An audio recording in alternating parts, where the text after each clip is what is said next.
నమస్తే మిత్రులారా, welcome to BVR TV official. నేను మీ బీవీఆర్ రావుని. ఈరోజు సాక్షి దినపత్రికలో ఒక వార్త వచ్చింది. ఇది ఇంట్రెస్టింగ్గా ఉంది, అందుకే మీకు అందిస్తున్నాను వీడియోగా. పేరుకే ఉచిత ఇసుక, షరతులు శరమామూలి అంటూ ఒక వార్త వచ్చింది. స్టాక్ పాయింట్లలో ఉన్న ఇసుకను వినియోగదారులకు సరఫరా చేయనున్న ప్రభుత్వం లోడింగ్, రవాణా ఛార్జీలు మాత్రమే వసూలు చేస్తామంటున్న అధికారులు. ఈ ఛార్జీలు ఎంతో ఇప్పటికీ వెల్లడించని వైనం. వాహనాలు, లోడింగ్ వ్యవస్థ అంతా వారి గుప్పిట్లోనే. ఈ ముసుగులో దండుకునేందుకు టీడీపీ నేతల పక్కా వ్యూహం అంటూ రాశారు ఒక వార్తని. వర్షాకాలం కావడంతో వచ్చే 3 నెలలు ఇసుక తవ్వకాలు నిలిపివేత, మళ్లీ సెప్టెంబర్ నుంచి తవ్వకాలకు కొత్త విధానం ప్రకటించనున్న ప్రభుత్వం అంటూ వార్త చూస్తూ ఉన్నాం. ఉచితంగా ఇసుక పేరుతో అందిన కాడికి దండుకోవడానికి అధికార పార్టీ నేటి నుంచి ముసుగు తీయనుంది. ఇందుకు సంబంధించి అధికారికంగా ఎటువంటి ప్రకటన చేయకపోయినా స్టాక్ పాయింట్లలో ఉన్న ఇసుక నిల్వలు నేటి నుంచి అవసరమైన వారికి సరఫరా చేయాలని జిల్లా కలెక్టర్లకు ఆదేశాలు అందాయి. ఆ మేరకు కలెక్టర్లు ఆయా జిల్లాల్లో సన్నాహాలు చేస్తున్నారు. వర్షాకాలంలో ఇసుక తవ్వకాలు నిలిచిపోయే పరిస్థితి ఉండడంతో కొరత రాకుండా ఉండేందుకు గత వైఎస్ఆర్సీపీ ప్రభుత్వం స్టాక్ పాయింట్లలో పెద్ద ఎత్తున ఇసుక నిల్వ చేసింది.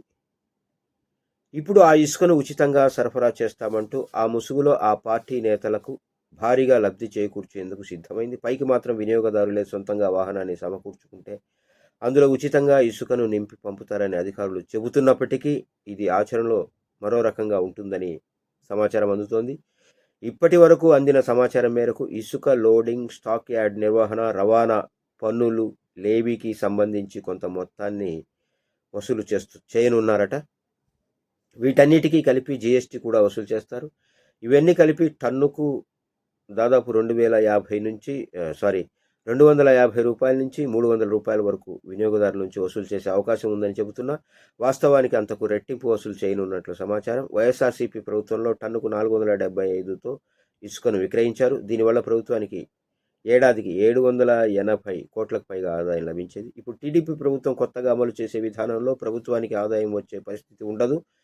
అదే సమయంలో వినియోగదారులపై భారం తప్పదు. వాహనాలన్నీ టీడీపీ నేతలవే. అలాంటప్పుడు ఆ పన్ను, ఈ పన్ను అంటూ బాధుడు మామూలే అని ఒక అధికారి వ్యాఖ్యానించాడట. సచివాలయ ఉద్యోగులకు స్టాక్ యార్డ్ బాధ్యతలు అప్పగించారట.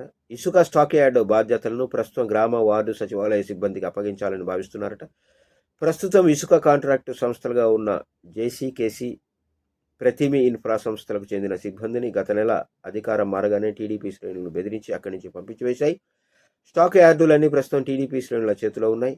ఉచిత ఇసుక సరఫరాను అమలు చేయడం కోసం శనివారం నుంచి జిల్లా కలెక్టర్లు వాటిని తమ స్వాధీనంలోకి తెచ్చుకునే ప్రయత్నం చేస్తున్నప్పటికీ అది ఒక కొలిక్కి వచ్చినట్లు కనిపించట్లేదట. మైనింగ్ సిబ్బందితో పాటు గ్రామ, వార్డు సచివాలయ సిబ్బందికి వాటిని అప్పగించనున్నట్లు తెలిసింది. వాటితో పాటు వీఆర్ఓ, వీఆర్ఏల ద్వారా ఇసుకను సరఫరా చేయడానికి ఏర్పాటు చేస్తున్నారు. ప్రతి స్టాక్ యార్డరే ఒక ఇన్ఛార్జిని నియమించి అతని ఆధ్వర్యంలో గ్రామ సచివాలయ సిబ్బంది కొందరు పనిచేసేలా చర్యలు తీసుకుంటున్నారు. వర్షాకాలం కావడంతో సెప్టెంబర్ వరకు ఇసుక తవ్వకాలు నిలిచిపోయాయి. అప్పటి వరకు స్టాక్ యార్డులో ఉన్న ఇసుక నిల్వల్ని ఉచిత ఇసుక విధానంలో సరఫరా చేయనున్నారు. ఆ తర్వాత ఇసుక రీచ్లను తెరిచి తవ్వకాలు మళ్లీ ప్రారంభించాలని భావిస్తున్నారట. ఇప్పుడున్న ఇసుక కాంట్రాక్టు సంస్థలు జేసీకేసీ, ప్రతిమ్య ఇన్ఫ్రాలను పక్కకు తప్పించి ఇసుక తవ్వకాలను కొత్త విధానాన్ని అమలు చేయాలని యోచిస్తుంది ఈ గవర్నమెంట్. ఇదిలా ఉండగా ఇసుక స్టాక్ యార్డులను స్థానిక టీడీపీ లీడర్లే నిర్వహిస్తున్నట్లు క్షేత్రస్థాయిలో పరిస్థితి కనిపిస్తోందని వార్త రాసింది సాక్షి పేపర్. అధికారుల పాత్ర నిమిత్త మాత్రమే అని కూడా తెలుస్తోంది అని వార్త వచ్చింది. మరి చూడాలి ఇందులో ఎంతవరకు వాస్తవం ఉంది అన్నది. So let's see.